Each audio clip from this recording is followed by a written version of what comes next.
Hello everyone, in today's video, I will be talking about the weaknesses of the RB24S engine and how to improve upon them. Firstly, the RB24S, as I have mentioned in my earlier video, the Forgotten RB engine. I will leave a link down below for you guys to check that one out too. Alright, as I was saying, that the RB24S is a combination of three different RB engines. And as for those whom don't know, the most common weakness of an RB engine is its oiling system, because as you increase the performance of the engine and run more RPMs, the engine will tend to over-oil the cylinder head and reduce the oil that is in the block to lubricate the bearings, essentially causing terminal engine failure. To counteract this, you can start by putting a restrictor pill from the likes of Tomei or Nitto that reduces the diameter of the oil gallery to the cylinder head, and which would then keep more oil in the block so that the bearings will have the required lubrication needed, especially when increasing the performance of the engine, which some do neglect, especially when the engine was fairly new in the old days. Continuing with the oiling system, I would suggest upgrading the oil pump gears at the least, since the gears on the RB24S are not really known to be that strong. There are a lot of companies that sell upgraded oil pump gears for the RB engine. A nice little tip too, if you are intending to rebuild your RB24S, is to deburr the oil galleries so that the oil flow is greatly improved in and out of the cylinder head.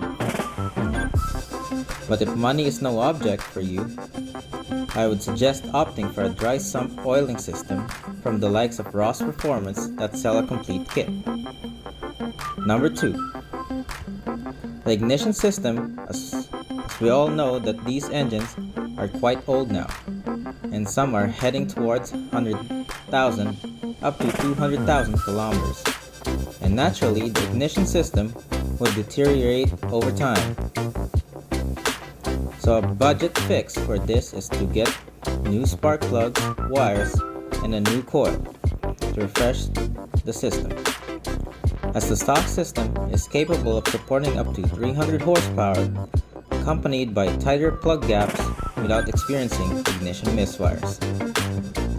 As I said in the Forgotten RB engine video, that I personally like to swap in the fuel injection system from the RB30E, as it opens up the possibilities of tuning.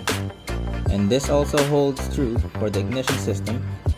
By that, what I mean is that it is now possible to install a trigger kit in place of the OEM Nissan cam angle sensor, since the trigger kit from the likes of Platinum Racing products allows you to accurately keep track of engine position and engine speed, allowing the ignition system to be finely tuned, provided that you are going to install an upgraded coil on plug kit to take advantage of the information that the trigger kit provides you.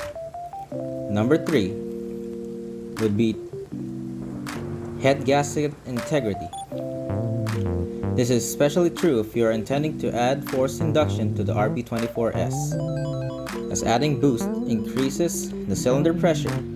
Generally, what I found out is that the stock head gasket and head bolts can handle about 1 bar of boost before risking the head lifting from the block. Here I would suggest getting some ARP2000 head bolts and a good MLS steel head gasket that would far exceed the sealing capabilities of the stock composite units. Number 4 would be the rod bolts and main studs. The stock units are good up to 300 horsepower, but if you intend on going beyond that or want to rev the engine higher, then the stock units would have been replaced with stronger ones that can handle stress. And as with everything engine related, pistons and rods would be next, especially when you intend to push the engine beyond the factory limits.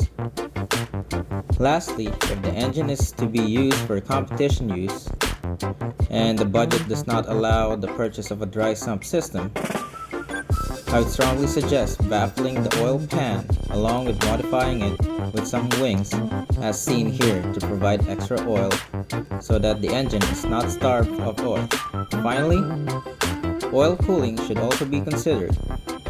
I would strongly suggest purchasing a good oil cooler that can keep temperatures well within 115 degrees Celsius. Any more and you would risk a loss of engine power and potential engine damage. One last thing, I would opt for a thicker oil as the engine would be exposed to more stress and heat, and the thin oils would not cut it. Just an added safety margin as we want the engine to survive and not end up with a spun bearing. If you are looking into a budget setup without spending too much, I would strongly suggest addressing the oiling system, getting an MSD 6AL CDI ignition box, a better head gasket, and head studs along with rod bolts.